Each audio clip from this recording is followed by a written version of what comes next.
testing. Hello, testing. Hello. Hello, microphone testing. Hello, 1, 2, 3.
Hello, testing.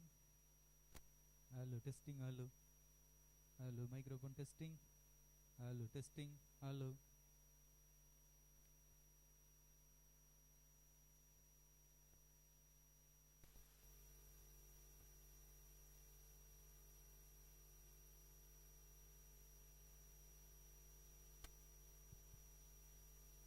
Hello, testing. Hello, testing. Hello. Hello, testing. Hello.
Hello, testing.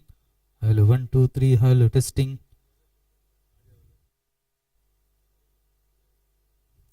Hello, testing. Hello. Hello.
Well, good evening, everyone. Welcome to tonight's Besant lecture. We are very fortunate to have with us this evening Professor Lokesh Chandra. He has come from Delhi, and actually with the delays in his flight, he just barely made it. So we're very, very fortunate to have him.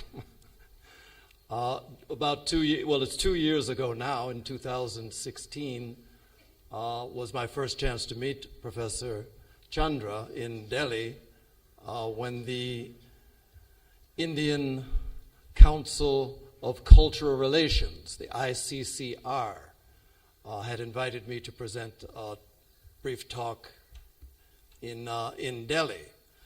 That part was a nice experience for me, but the real beauty of the experience for me was to have the opportunity to sit and to talk and to listen to Professor Chandra that evening. He's a remarkable man in terms of his scholarship. And just to tell you just a little bit about him, he's a prominent scholar of Vedic period and Buddhism and the Indian arts, all of those fields. Presently, he is the president of the ICCR. He is also the director of the International Academy of Indian Culture. He has served as a member of the Indian Rajva Sabha. He has been vice president of the Indian Council of Cultural Relations and chairman of the Indian Council on Historical Research. In 2006, he was recognized with one of India's highest civilian awards, the Padma Bhushan Award. Very, very few people are able to say that. He's the son of a famous Sanskrit scholar, a linguist, and a politician, Raghu Veera. And in talking with Professor Chandra in Delhi a couple of years ago, I became aware that many of the words that have made their way into the language came by the avenue of his father's research and his father's work. So he has been influential in that way.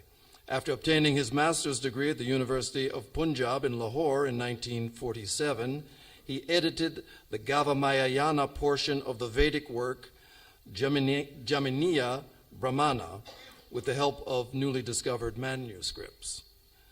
Professor Chandra went to the Netherlands to study Old Javanese with the Indologist Jan Gonda at Utrecht University, where he obtained a PhD, and in March of 1950.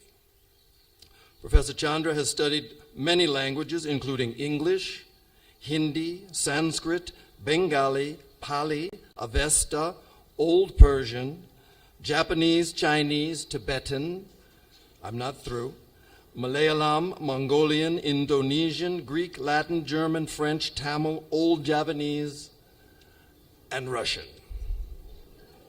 And perhaps there are one or two others. But remarkable, and all of those have been applied to his research. He has, to his credit, over 360 separate works, and actually I think the number is much higher than that, and text editions. Among them are classics such as his Tibetan Sanskrit Dictionary, materials for a history of Tibetan literature, Buddhist iconography of Tibet, and his Dictionary of Buddhist Art, which covers more than 20 volumes. So we're very, very fortunate to have him here this evening to share with us some of his thoughts. And it will be on the subject of Tamil, the glory of India. So I will turn it over to Professor Chandra.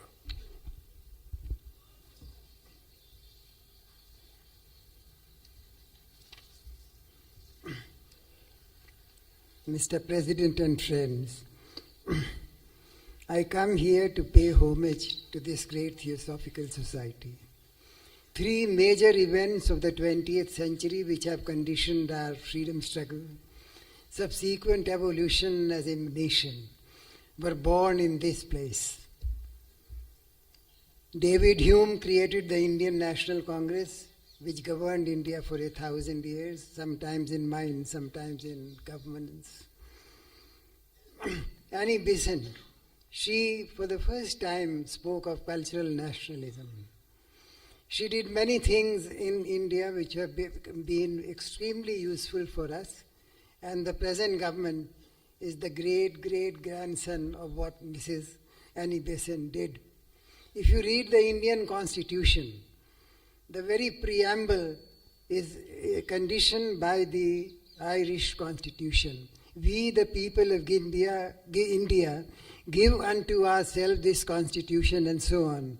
A phrase which is borrowed from the Irish Constitution.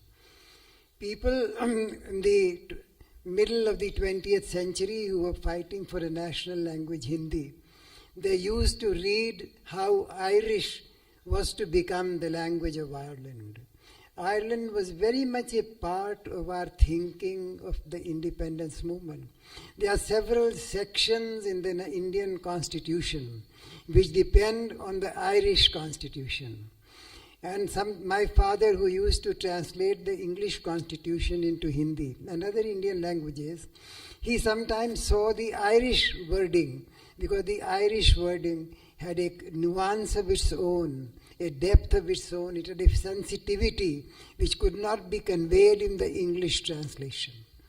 So Annie Besant became a great figure for us. And the present the whole idea of Olcott and Madame Blavatsky, that has also conditioned India to a very great extent. First, I would like to say a few words about Madame Blavatsky. I was in the Soviet Union 7 times. Once I went to see the Buryats, where the Russians met about 400 years ago the Mongols. They asked many questions to the Mongols. First was, where is your Bible? They showed them a collection of Prajna Paramita texts written in golden ink on blue paper. The paper was made of bark of a tree and cloth, old cloth. It was that high. The Russians were thrilled to see that they have such a big Bible. They saw the Buryats living, beautiful icons, statues, beautiful Thanka paintings, and the thought content, the philosophic discussions that moved the Russians who were exiled there for their religious beliefs. And these Buryats, they never distinguished against them. They said, well, you have your own way of religious ritual, we have our own way. So they were very much impressed, and they used to talk that from where does this religion, Lamaism of the Buryat, come? It comes from Tibet. And from where did it go to Tibet? It went to Tibet from India. And that is how Madame Blavatsky was thrilled by the idea of the Tibetan. The first office of the Theosophical Society that they created in New York was called the Lamasery, because they had too many Russian Tibetan objects. And even as late as President Brezhnev was lying very ill. The modern allopathic medicine could not treat him. I don't know how. The Russian ambassador was a great friend of mine, Kadakin. He loved the Tibetans. So perhaps he arranged it. So His Holiness the Dalai Lama sent a medicine for Brezhnev. And Brezhnev started to improve. And that was the beginning of traditional medicine in the yet Soviet Union. So, the whole Russian ambience of respect for the Buryats, for their freedom, for their excellence, beautiful homes. And I visited these homes and also the homes of the Russian exiles to see the contrast. And the Buryat homes, they had beautiful carpets, not only on the floor, on the walls also. How to keep the rooms warm when the temperature is minus 50. You really have to see what minus 50 is. I went in December to see what minus 50 in Buryatia is, just to a feel of how history emerges. So, Madame Blavatsky's experience of the whole Tibetan situation has again to be, understood very well. And then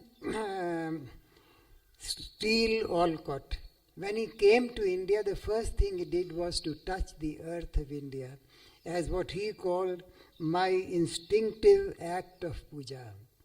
That was the beginning of our cultural nationalism. In India, we had a problem.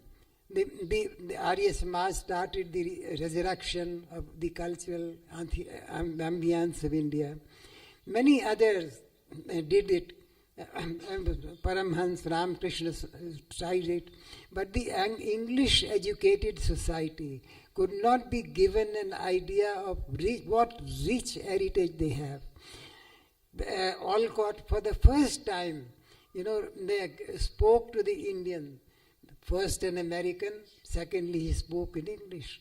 So the whole idea of an Indian culture became very much a part of the anglicized or English speaking or English learning society of India. I think it was also a very important contribution of the Theosophical Society. So for me there are 4 contributions of the Theosophical Society: the Indian National Congress, the Besant cultural nationalism, then this whole idea of the teaching the anglicized English learning class of Indians, what is their culture. And out of this emerged the great Vivekananda. Vivekananda was actually a product of what was being done by Olcott and his friend. So I have a great respect for the Theosophical Society, that what it did for the 20th century perhaps has never been highlighted. It deserves to be highlighted. How small men, but dedicated men. Dedication is important. It's not the grandeur, the position you hold, but the dedication with which you command your ideas. So that was a very great contribution of the Theosophical Society, and I think it should be celebrated on a national level. The 150 years of the Theosophical Society should have been a national celebration, because many of these political perceptions, many of the cultural perceptions, they have emerged from this place. And now I come to Tamil. I was a young student when I went to the West, to Europe. I had a Jewish friend. I am a very strict vegetarian.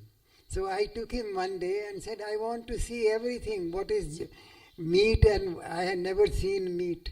Even today I can't see meat. It doesn't, somehow repels me. I don't say don't eat meat, but I say it doesn't suit me. Even the sight doesn't suit me. So he went with me all around and showed me for 2 days what is meat. Then I asked him what is vegetarian in Europe to eat. That also he showed me. And suddenly, one day when we were walking in the vegetarian places, he said, on Friday, which is a holy day of the Jews, we don't eat meat. We eat vegetarian food. And we don't cook this vegetarian food in utensils in which meat has been cooked. We use special utensils to cook vegetarian food on the holy day of Friday. And to this day, wherever I go, I find it very difficult to eat in a restaurant or a hotel. I find must have been cooked in a utensil in which meat has been cooked.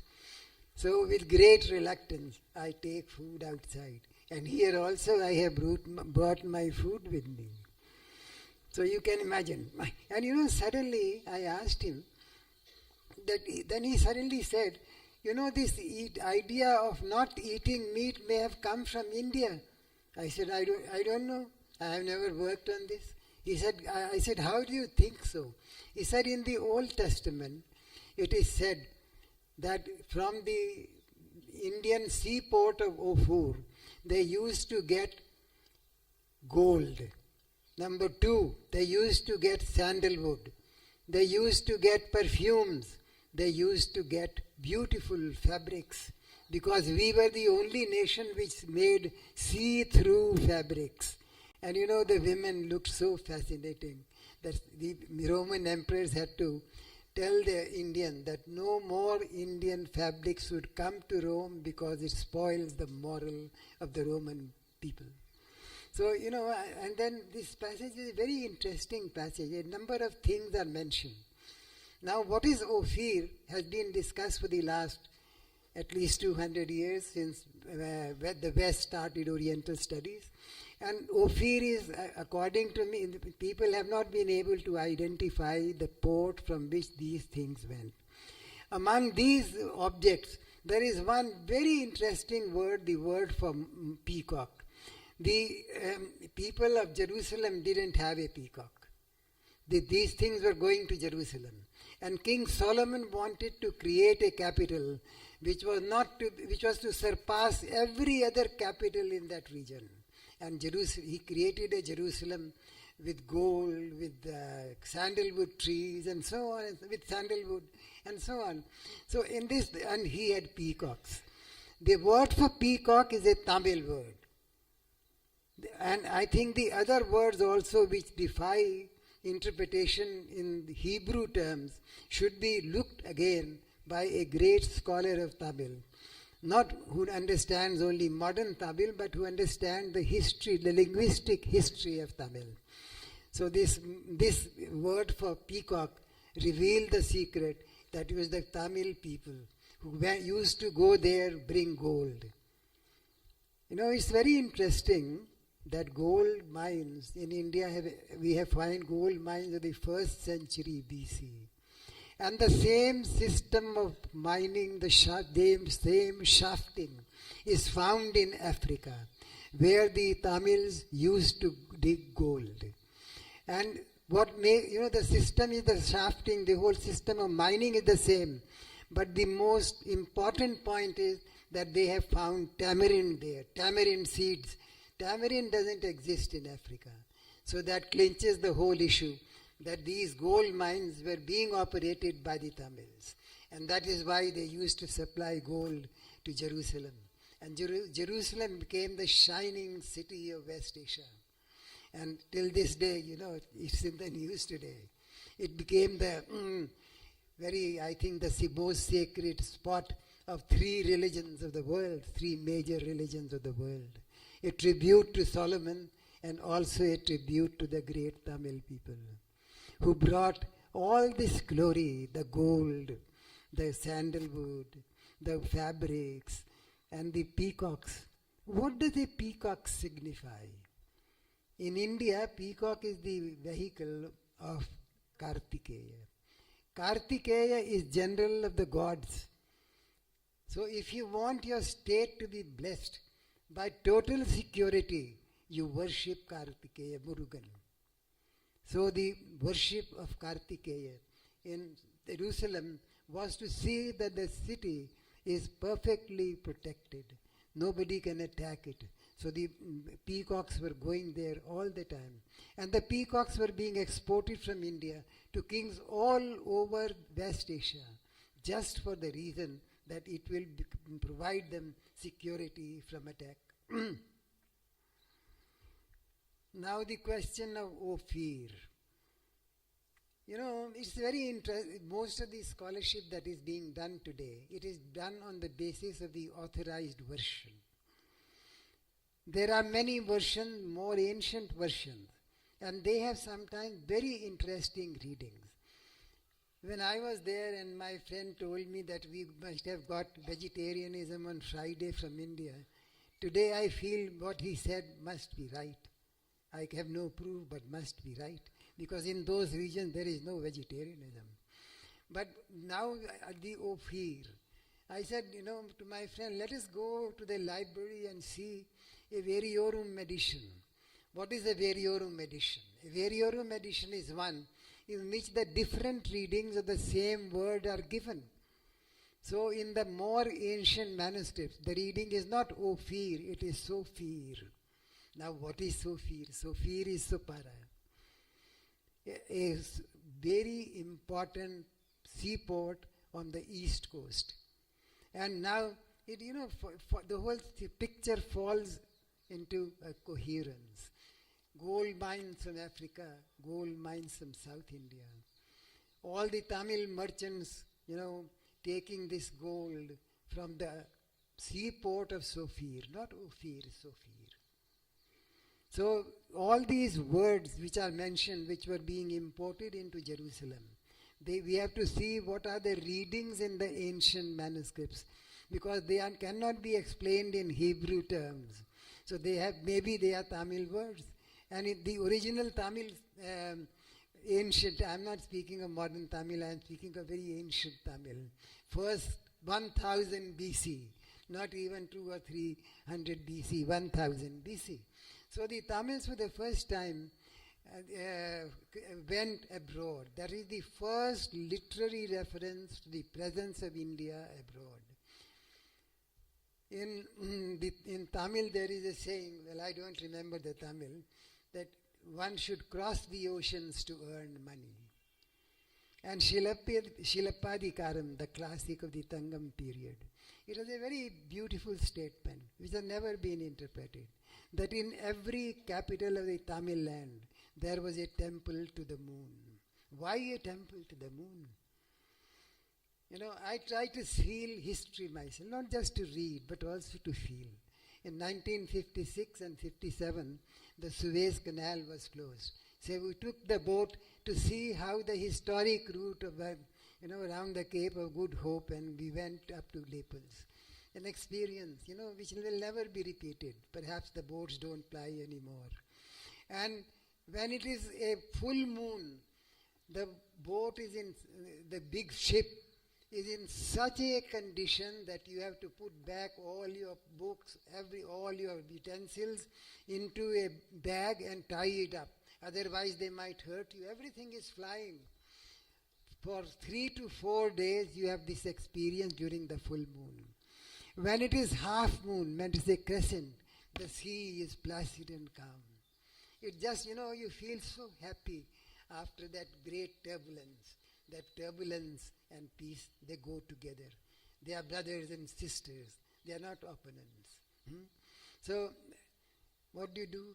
Now, this moon, Lord Shiva, Somanath, the famous temple of Somanath. Somanath is that Shiva who has a crescent in his head.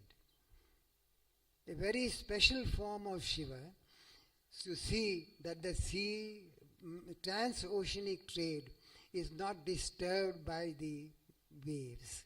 So they prayed to Shiva. Somanath was a temple where every trader, whether Roman, whether Arab, or whether Indian, they paid tribute. One of the richest temples in the eastern shoreline of India. And that is why it was attacked. So, and Somanath, even Elephanta, Shiva has a crescent. And the Tamils, they for the first time went out to Southeast Asia. What did they do? The first thing they did was to establish a government in Champa, the coastline of modern Vietnam. This dynasty was called the Mara dynasty. The Mara dynasty was actually ruling at that time in Madurai. So it was a Tamil dynasty. So this, the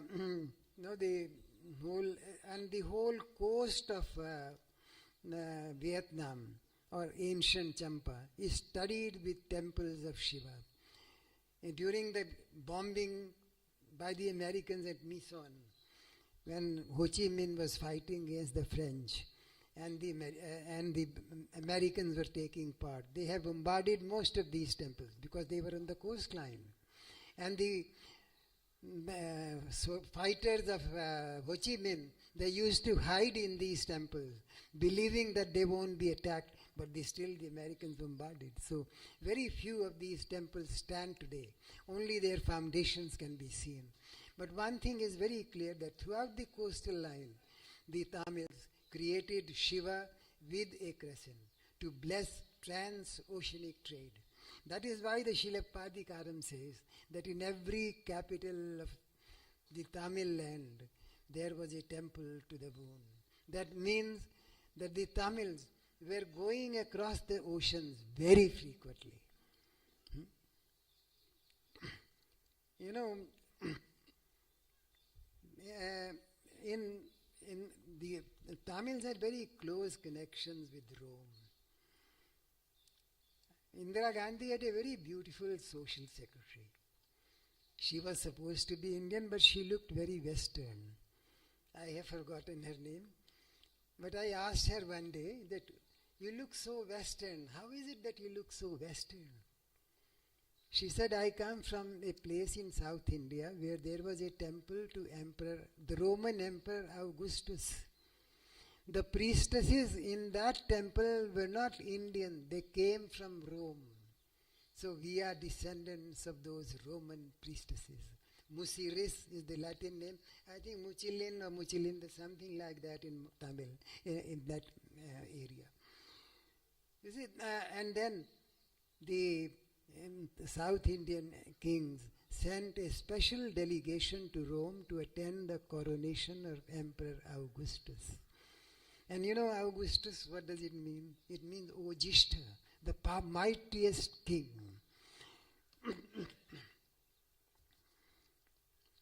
India, you know, was very famous for three things. India was a land of agriculture. Our agriculture goes back to about 6000 BC. The European agriculture goes back to about 3500 BC. The historians of agriculture say that agriculture to the west went from the Hittites to Europe. The Hittites were a people who worshipped the Vedic gods. They have left inscriptions in which they invoke the Vedic gods in their treaties. So what did we do in agriculture? We created cotton. And Pliny in his natural history says that Indians grow their clothes on trees. They of course don't grow their clothes on trees, but definitely cotton is a production, it's a botanical production. We for the first time created vegetable oil. We for the first time created sugar from the plants. Earlier sugar was derived from honey. So how could honey be that abundant? And sugar went from India to the whole of the West. And the Ikshvaku family became important. Ikshu in Sanskrit means the sugar cane. Ikshvaku means the family of the sugar cane, because they were extremely rich because of the export of sugar. So we gave sugar to the West. We gave them cotton, fabrics, and we gave them vegetable oil, which became olive oil in their countries. Why? When the ladies, gave off their leather clothes and took on the cotton fabrics, they looked more charming, didn't smell. The leather smells at times, particularly in those days when tanning was not of that high order. And then they started cooking in oil. But even today in the West, cooking is done mostly in lard. Oil cooking is very rare. Even in Delhi, in the big hotels, they cook in lard. They don't cook in oil, following the Western pattern. So, this great. And now what did the Romans do? These Tamil merchants were sending all their ambassadors, their cotton fabrics to Rome. The Roman ladies, dressed in those flimsy see-through clothes. The Roman emperor had to pay for those clothes what the British calculated as £500,000 every year. But of course, $500,000 of that period has been in billions and trillions of today. So the Roman emperor forbade that no woman would wear an Indian fabric. No money will go to India. So what to do? The Tamils, had no gold left. The gold that flowed from Rome stopped. And if you see the excavations the Arika may do, they have found a lot of Roman coins. The Roman coins were found in bagfuls. I don't know what happened to those Roman coins. Everything didn't come to the museum. We have Roman amphora, because wine used to come from Rome. So what did they do? the Tamils went in search of the golden land, the Suvarna Bhumi. Where did you find that Suvarna Bhumi is the question. I was a young student in the West and started studying Old Javanese. Old Javanese is very interesting even to this day. My professor said that the first inscription which mentions is in Sanskrit of Purnavarman. That inscription has a word Taruma. Taruma is the name of the capital of the king Purnavarman. Trying to find out the etymology of Taruma. Couldn't find an etymology in Old Javanese, couldn't find an etymology in Sanskrit.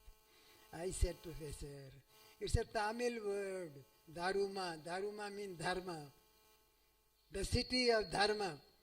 He wouldn't agree. He said, what proof? I said, go to Tamil Nadu, wherever you see Taruma, Dharma, you have this word Taruma is written there. I think till the very end of his life he did not believe me. And the whole idea of, then I told my professor, the inscription is in the Pallava script. It's a South Indian script. The Pallava kings were rulers of Kanchi. Didn't accept. He accepted they were rulers. But Taruma's etymology, no. I said, no, it's 100% Tamil. So till the very end, I think we differed on this question. Then, the Shore temple at Mamallapuram. Very fascinating temple. In Indonesia, people have written about the Mamallapuram temple in a number of books. But they have not written one thing. That in Bali, there is a big, huge legend about King Mahabali who came from India to Bali. Now, what is the relation of King Mahamalla and Mahabali has never been investigated. It should be investigated. Why? Because, when the Roman gold ceased to flow to the south, they had to find the Suvarna Bhumi.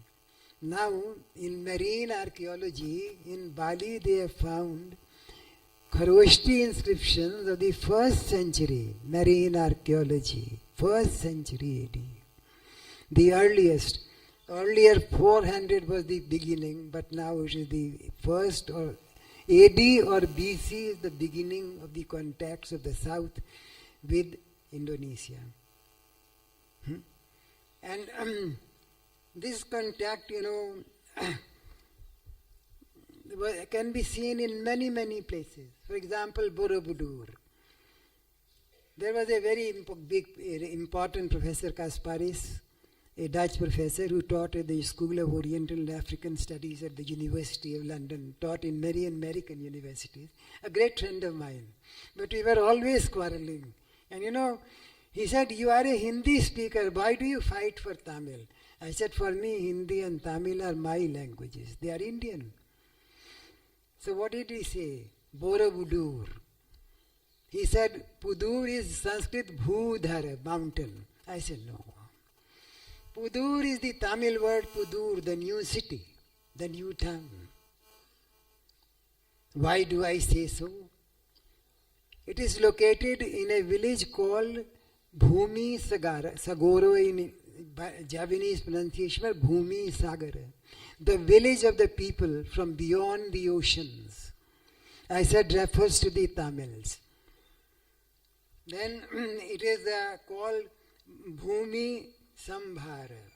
In the Tamil lexicon, Sambhara is a colony of Buddhists. So Bhumi Sambhara means the village of Tamil Buddhists. So I said, the name of the village supports my contention. The name of in the inscription, which calls it not Bhumi Sagara, but calls it Bhumi Sambhara. Both Tamil words in a Tamil meaning. Then there is the word Kamulan. Kamulan actually is Moolasthana. I looked up the Tamil lexicon and Moolasthana means a temple in Tamil. So I says it's a Tamil usage. Kamulan doesn't mean the origin of the dynasty of the Shailendras. It is a Tamil word which means a temple. And there are many other expressions in that. there is a small inscription found, Tiruranu. He said he's a name of an official. I said, no, Tiru is Mr. or Shri. Not actually Mr., but Shri is prefixed to the names of royal personages. So I won't say Mr., but I'll say His Highness. And Ranuma is an army. The king ruling that area is called Sangrama Tunga. So I said it's the Tamil name of the king who was ruling this area. What does it actually mean that the Borobudur is also due to the great Tamil people? Both the Tamil traders and a Tamil king, whose Sanskrit name was Sangrama Tunga, and whose Tamil name was Tiruranu, perhaps a nickname, domestic name of his. So, and then in an inscription, the inscription begins with Shani, gives the date, and in that date, Shanivar is not written with a Sha, but with a Cha. Tamil doesn't have a Sha, it has a Cha. So that also is a Tamil expression. So that great monument to the Borobudur, is of course, if not completely Tamil, at least its origins go back to the Tamils. And a beautiful inscription which I don't want to relate at length. But the whole idea is that the Tamils have been one of the most dynamic people living near the ocean, celebrating the ocean. Our trans-oceanic voyages are celebrated only in two languages.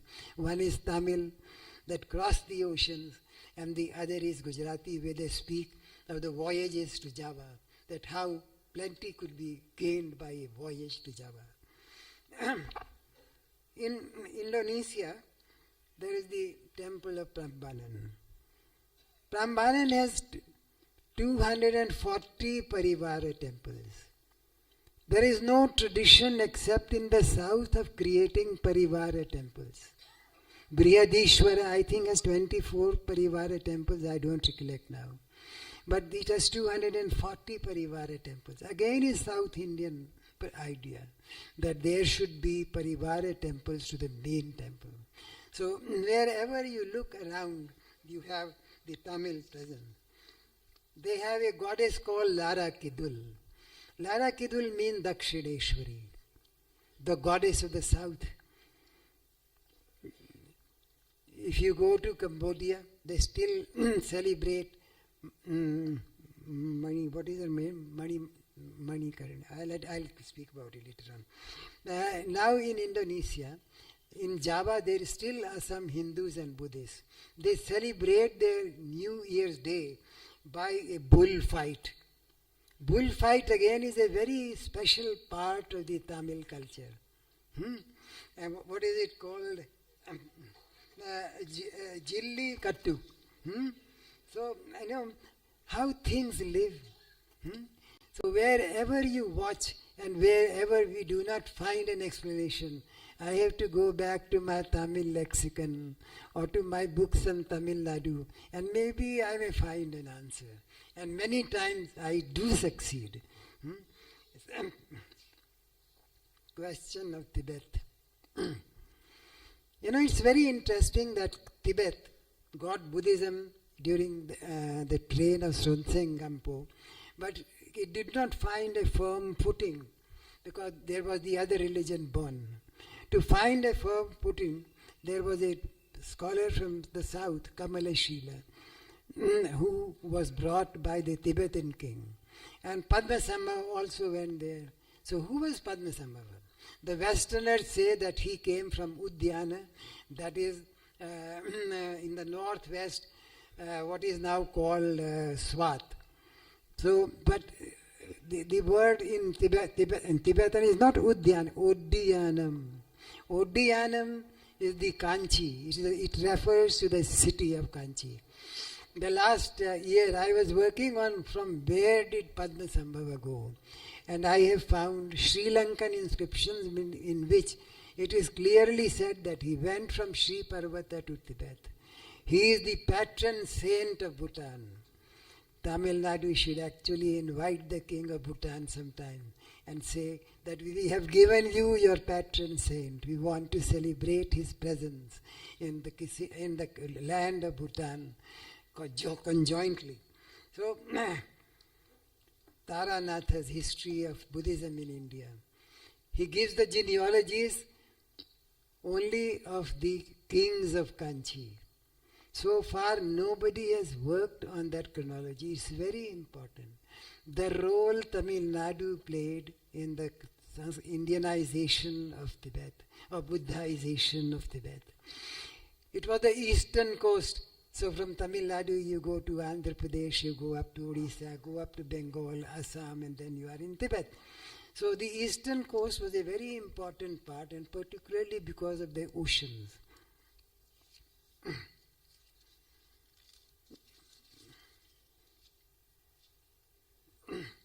You see, one of the greatest Tamils, I think, who has ever lived is Bodhidharma, the greatest. Wherever you go in China, you find a Zen or Chan monastery. Bodhidharma went to China and made Zen Dhyana Buddhism the dominant expression of Chinese religion, the dominant. He gave three things. First is he gave the Lankavatara Sutra as the basic text. Lankavatara is defined by Hui Li, the biographer of Hyun Sang's life, as the city of Kanchi, as a transit to a seaport to Sri Lanka, 3 days journey. So we know for sure Lankavatara is Kanchi, number one. The second thing he gave was the Prajna Paramita Hridaya Sutra, the Heart Sutra. The third, he gave the hymn of the Nilakantha Lokeshwara, Shiva. But in China he was converted into a Buddhist deity and called the Thousand-Armed Avalokiteshvara. What happens? When the Chinese celebrated the International Olympics in 2008, they began with a Sanskrit hymn of this Nilakantha Lokeshwara, who was taken by Bodhidharma to China, Bodhidharma Tamil. He was the fourth prince of the king of Kanchi, fourth prince.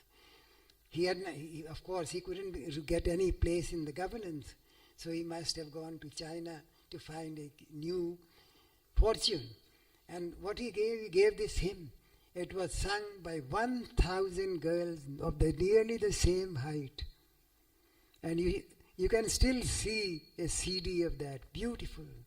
The way they sang that Sanskrit hymn and the way they celebrated that hymn of Bodhidharma. To me, it is the glory of Tamil Nadu. I have a recording of that, beautiful recording, played not in Indian tune, not in Carnatic music, played with modern martial music.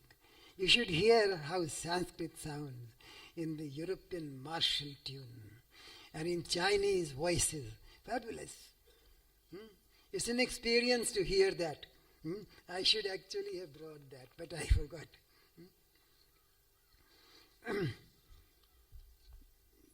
You see, the Bodhidharma, there were many. There was one Prajna in China. He came from Kapisha in Afghanistan. Came to Kanchi to learn Tamil. Why? Because the dharanis in Buddhism have Tamil words. There are 3 higher stages of Ashtanga Yoga: Dharana, Dhyana, and Samadhi. Dharana is represented in Chinese by Tholoni. Dhyana is represented by its Pali transformation Chan or Zen in Japanese, and Samadhi is represented by Sanmei. Bodhidharma introduced 3 Sanskrit words. They were not translated. To this day, they are part of the Zen repertoire in China. And China has at least 20 or 30,000 Zen temples. If you erect a temple to Bodhidharma, you will get so many pilgrims from China, from Korea and Japan. It can be a major tourist attraction. Now, this Bodhidharma This Prajna, what did he do? He learned Tamil. Tamil. The other thing, he learned Chinese in Kanchi. Chinese was such an important trading port that he could learn Chinese here. Went back to Prajna went to China to translate Sanskrit texts. Now what to translate? The king of Kanchi sent his own copy of the Gandavyuha Sutra. He translated that. But I think the most important contribution of Prajna was creation of the Japanese alphabet. It follows the Tamil sequence. Begin A, I, U, E, O, Ka, Ki, Ku, Ke, Ko, Sa, Shi, Su, Se, So. There is no Nga in Japanese. Tamil has Ka and Nga, Cha and Nya. In Japanese there is no Nga, there is no Nya, so they don't exist. So Ka, Cha becomes Sa in Japanese, Ta. But Na is the word which occurs in the beginning of a word, so Na is there, Ta and Na. Pa and Ma, Ya, Ra, Va. The Japanese the alphabet follows the Tamil sequence. It was always a question that from where does Japanese derive its sequence? Which letters are missing? And why at the end there is the final N, what the Japanese call Un? It's also the Tamil expression. So, if you see, every Japanese child learns this alphabet. Again, something given by the Tamils. What I feel is that the Tamils, should actually celebrate what they have given to the world. They have given lots of things. Instead of hatred, instead of self-fighting, infighting, I don't, oppose anyone, well, part of human life. But at the same time, they should also celebrate their greatness, what they have given to this world. In Japan, Bodhidharma is called Daruma. Again, Tamil word. Dharma is written as Daruma. Now the question is, did Bodhidharma go to Japan or not? In China, he is called Thamo, Dhamma. But in Japan, he is called Daruma, the Tamil word. Very interesting how this word originates. So far, no Japanese has been able to tell me. They have been trying to make a beautiful temple of Bodhidharma here in Kanchi, but so far they have not succeeded in doing it. I hope someday they will be able to do it. Another thing, today the Japanese imperial repertoire of dances, it got, in the 8th century, the Japanese Emperor Shomu made a big image of the Buddha, called the Nara Daibutsu, about 60 feet high. And they wanted to consecrate it, so they got one Buddhasthira. Buddhasthira was a Tamilian. What did he do? He took 8 dances from Champa, what is the coastline of Vietnam today, to Japan. Out of those 8 dances, 3 dances still survive. And one of them is the Rigvedic dance of King Pedu. The only Rigvedic dance that lives. So the Tamils, they had their classics, of course. Everyone has, the spoken language, but there's also a classical language. So they, for the first time, have left in Japan this dance of Pedu, still being performed in the imperial palace on very special days.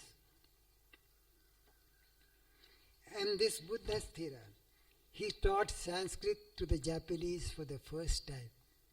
I went to see this monastery, the place where Buddhasthira used to teach Sanskrit to the Japanese.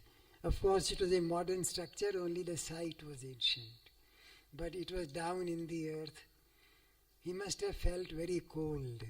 Japan is extremely cold in winter. But if you sit in an underground room, it's very warm, very pleasant, even for an Indian in December. I'm talking of cold in December in Japan. So, my Japanese professor Chikyo Yamamoto, who was accompanying me, I asked him, why did he sit underground? He said, I don't know why he was sitting underground. I said, to avoid the cold of December.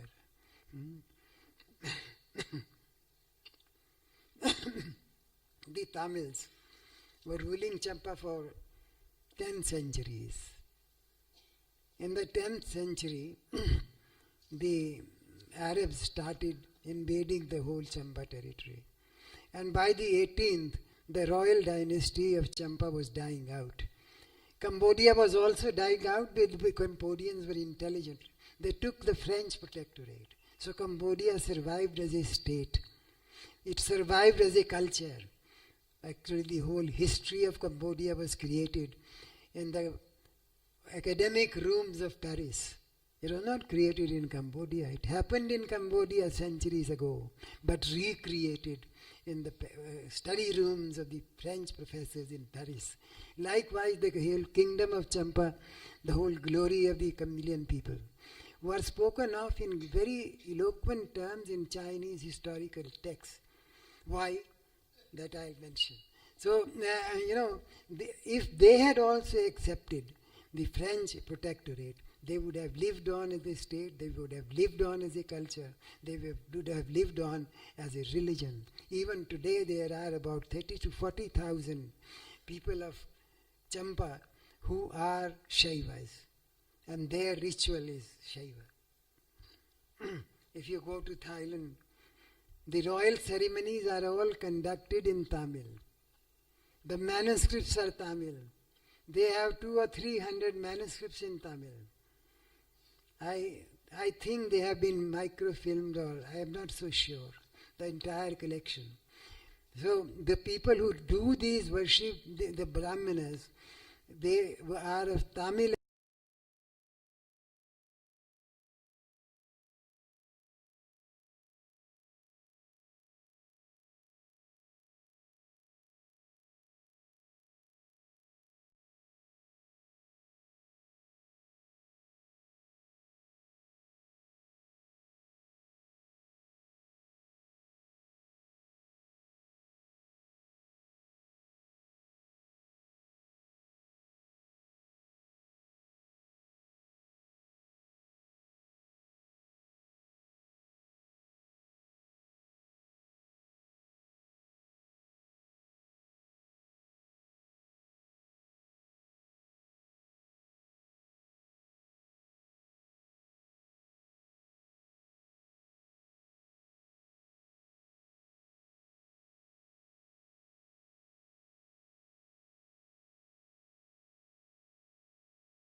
Now in this country of Champa, they had a very rich collection of manuscripts.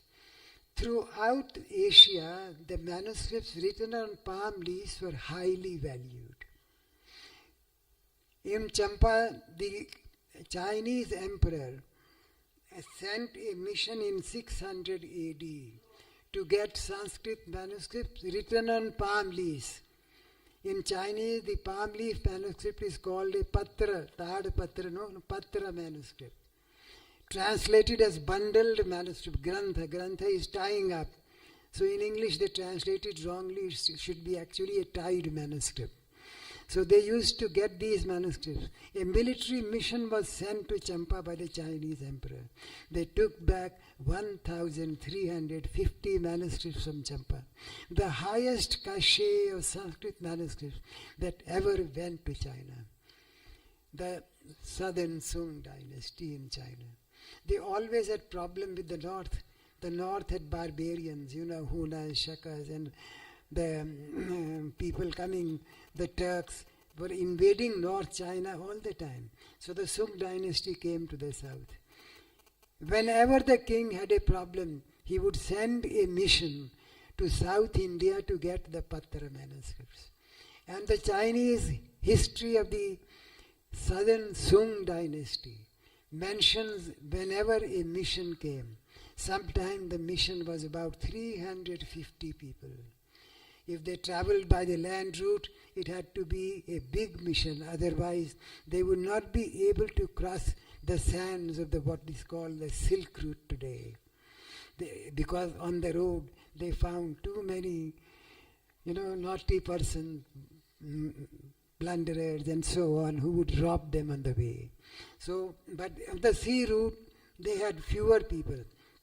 So every king rule of the southern Sung dynasty, which lasted for about 3 centuries, came to the south to get the palm leaf manuscripts of South India. So you can imagine the immense role that Tamil has played in the culturalization of the whole of Asia. Cambodia. You see, Cambodia always had connections with the south. I was sitting in Switzerland, I think in 1951. There's a very beautiful town, Lausanne. In the evening it looks that the whole city is like a Diwali. Beautiful. We were sitting in the house of Professor Regame, who was teaching Buddhism at the University of Lausanne. There was a great Chinese writer, perhaps you have heard her name, Han Su-yin. Han Su-yin was the girlfriend of Premier Chou En-lai of Beijing. So you can imagine what a great writer she was. And when we sat down, she said, "Why are you afraid of saying that you were also conquerors?" I said, "I am not afraid. The whole myth of India being a land of ahimsa is created by Mahatma Gandhi." So I asked Han Su-yin a question, that you have about 2,500 Sanskrit texts translated into Chinese. For the last 13 centuries, you translated 2,500 works. Do they anywhere mention ahimsa? She said, "No." I said, "Then you yourself in your Buddhist literature have evidence that we were not a people of ahimsa. We fought when necessary." And then she gave me an example. She gave me the example of Kaundinya. What did Kaundinya do? Kaundinya went to the temple. The goddess told her, "Take a boat, bows and arrows, and go to the east." Found a kingdom there. He took a boat, went to Cambodia. Defeated the queen. He had better equipment, better weapons, better arrows. And he married the queen and gave her the Sanskrit name Soma. So Soma, she was wearing only leaves. He gave her the sarong. In the whole of Southeast Asia, the Tamils have given the sarong to the people. Sarong. Sarong, or the special type of dhoti. If you see the statues in Cambodia and elsewhere, they wear a South Indian style of dhoti, not the North Indian style with coming from the back. What else did they give? They gave them cultivation. These people were tribals. The tribals had to be given a new civilization. And the first thing was giving them a dress, giving them a choli. Famous Hindi sang, "Choli ke piche kya hai?" If you remember. And then the Chinese annals say that when the Indian Brahmins came, the tribals used to bring their girls to them in hundreds. Now my professor asked me, "Why did they bring them in hundreds?" I said, "Very simple, they gave them dresses. Instead of leaves, they were wearing dresses, they were wearing cholis, they looked like charming women. So they gave them a charm. They gave them agriculture. In Cambodia, we have found agriculture, rice fields of the 2nd century AD, given by Kaundinya. Now, we gave them a script. Why was the script necessary? Throughout Southeast Asia, you have the Pallava script, variants of the Pallava script. Why?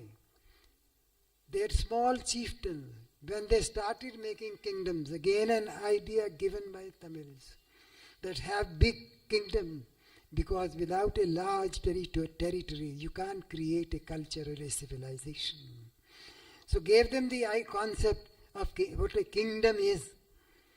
And they started the making of these kingdoms. How to send messages to distant places. They needed a script, gave them scripts. And it's very interesting that in Indonesia, the Pallava script is following the same development levels as in South India. So we can date an Indonesian inscription on the basis of a dated inscription from Tamil Nadu. Very interesting that how do we date different historical periods. There are various criteria of dating, not only one. But this is one of the factors. What else did they give them? They gave them the concept of, what shall I call it?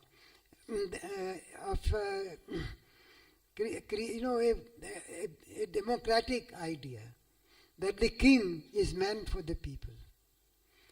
In Kalidasa's words, Prakriti Ranjanad Anvartha Raja Shabdo. Why is a king called a Raja? Because he keeps his people happy. Happiness of the people is the criterion of a great king. Prakriti Ranjanad.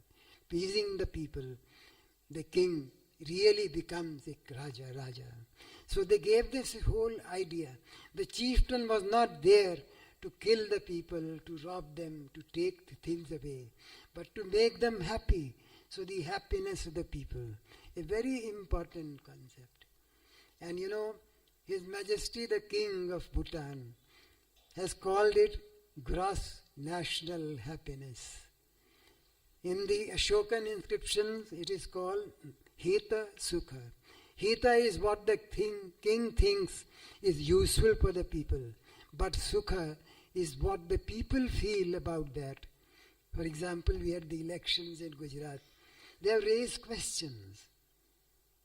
They have raised questions about demonetization and so on. So the whole idea of the happiness of the people, the gross national happiness, was a gift of the Tamil people. So the whole culture of Southeast Asia, beginning with the dresses, beginning with agriculture, beginning with the state, beginning with the relationship of the state and the people, the thought system, the great thought systems created, the great architecture created. Architecture was always public. You see, the king lived in he lived in an ephemeral building. He lived in a building made of timber. But the temples were always made of lasting stone. The king was a passing of time, but the temple was the eternity of time. So please don't forget this difference that throughout Southeast Asia, no palace has survived. Only temples have lived because they were made of stone. I think I have spoken too long. But I would just like to say one thing, that your greatness brings me here, but I at the same time wish the question of Jerusalem. Shining Jerusalem, you created the Jerusalem. You gave it gold, you gave it clothes, you gave it culture, everything. You gave it even vegetarianism on a holy day. Not every day, only on Friday. And a very pure vegetarianism.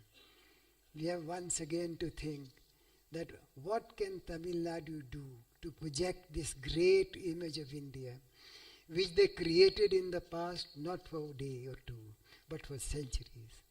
Because the Tamils were excavating in gold in Africa. The gold mining there is very similar to the gold mining in South India of the 1st century. And above all, they have found tamarind in those places. Tamarind doesn't exist in Africa. Makes it a very final assessment that they were Tamils who were excavating these gold mines. So this is the gold Suvarna Bhumi of India. Please make it the Suvarna Bhumi once again. Thank you.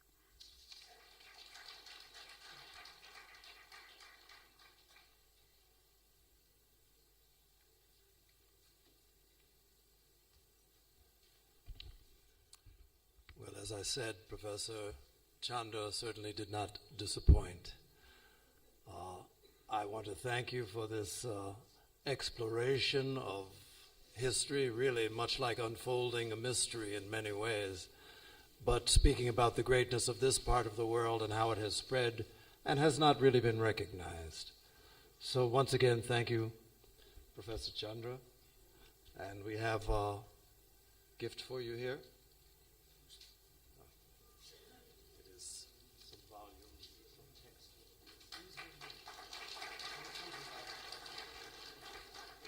And this is a photo of the